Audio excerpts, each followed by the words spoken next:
Hello and welcome to the University of Queensland's information page for the Queensland Racing Integrity Commission. And we've been talking all about your off-the-track horses.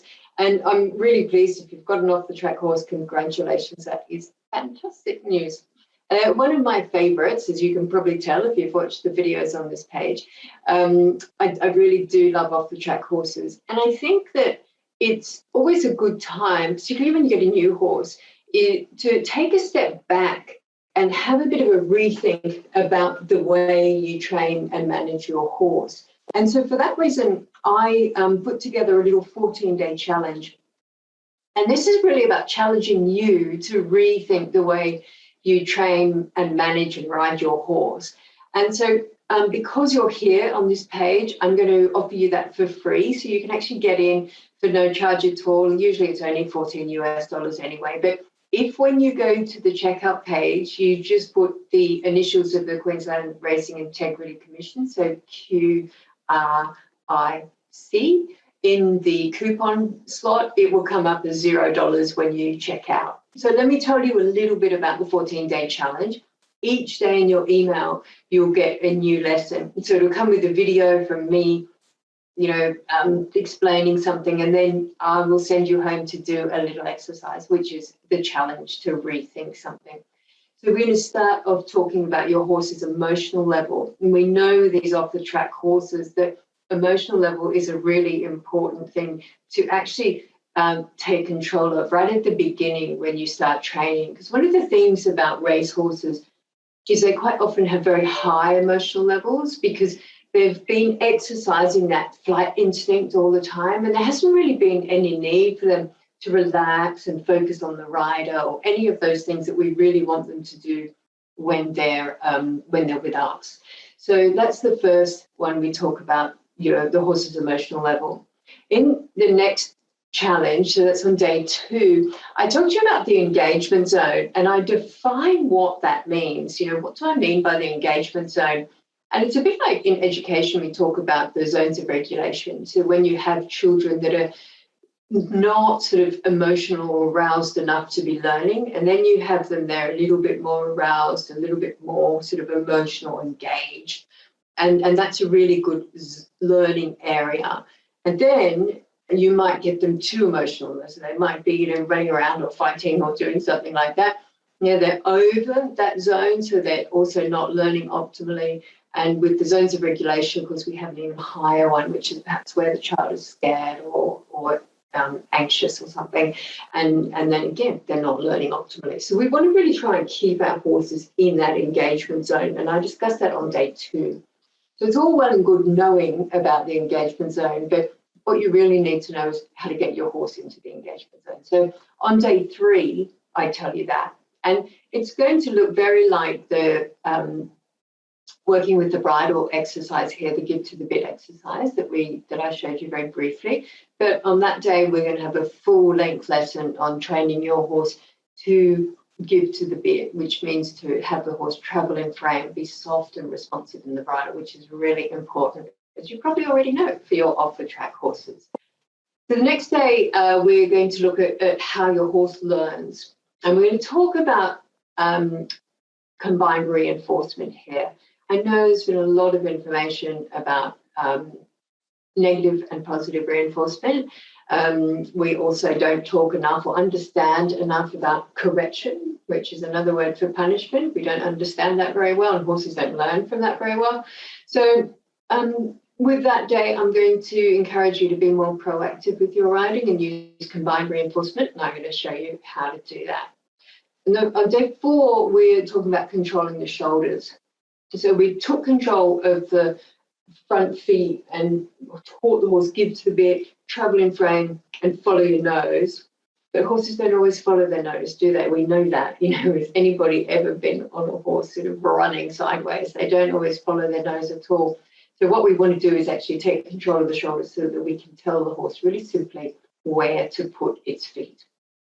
In the next one, we're going to talk about the principles of training. And so but this is again, we're going to break those down into sort of the main 8 principles and even simpler, just 4 basic principles of training.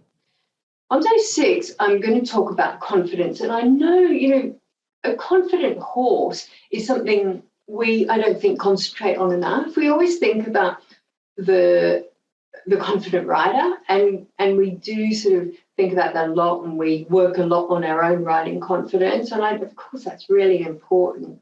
But I don't think we think enough about having a confident horse. And when you start training in this way, you actually create a really confident horse.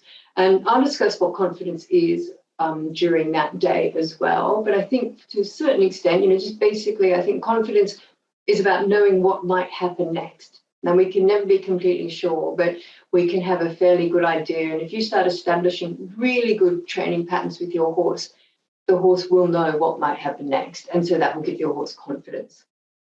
On day 7, I want to talk about what your horse is not doing.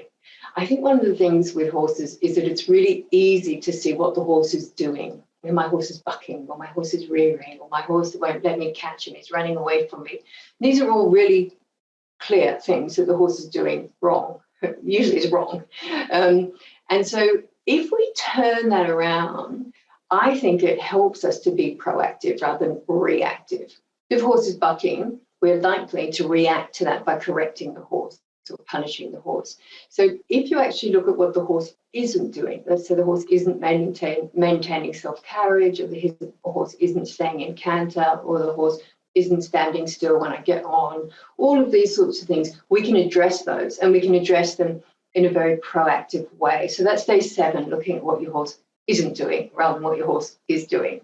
On day 8, I want to talk about mounting safely. Now, your off-the-track horse, if you've ever been to a saddling paddock at a thoroughbred race course, has had the jockey thrown up on its back when it's trotting around in circles, and that is not at all unusual. And that's probably not the way most of us want to mount.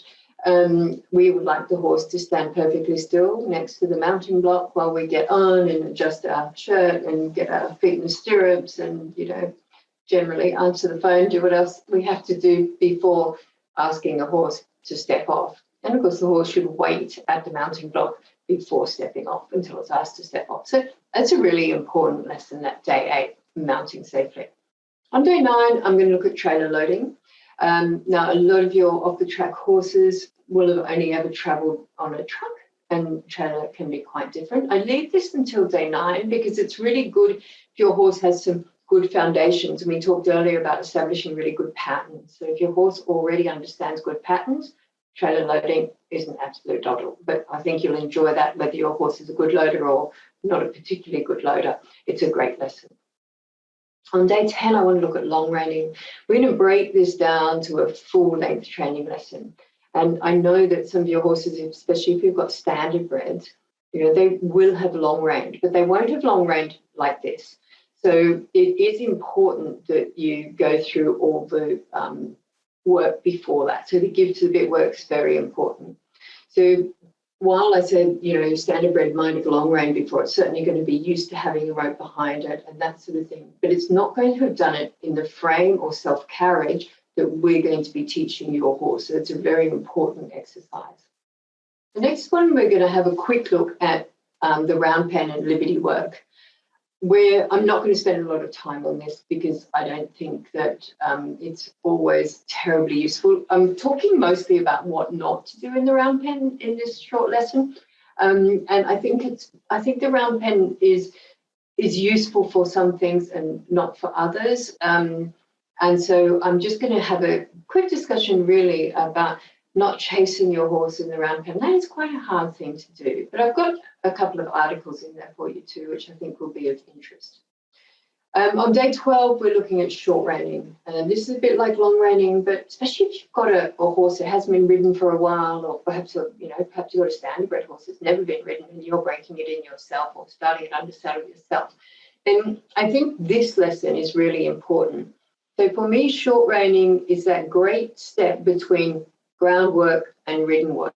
So if your horse has been off for a while and you've been long reining it or looking really good, it's quite a big step to go from the ground to on the horse's back. Short reining helps bridge that gap for you. So whether you're just starting the horse under saddle for the first time or whether it's coming back after a break, I think short reining is a really good exercise. So on day 13, we're going to look at breaking lessons down into small chunks, small manageable chunks, so the horse can learn pretty much anything you want to learn. And the final day, day 14, I'm going to tell you how you can train with me and take this a little bit further. I'm also going to give you just a bit of a heads up here. I'm also going to give you a voucher to get $100 off my training. So I hope to see you in the 14-day challenge. Also, when you're in there, you get to keep the 14 days for 3 weeks, because I know, we all get busy and we don't always have time to look at the material every day. So you keep it for 3 weeks, and each week you have it, you're invited to come along to a training meeting with me. So that's 2 training meetings. They're held on Wednesdays, but you can come along to both of them if you like, so up to 6 meetings. And anyway, go and click on the page below, and I will that will explain everything that's in there. And I really hope to see you inside the Can Do Equine 14-day challenge very soon.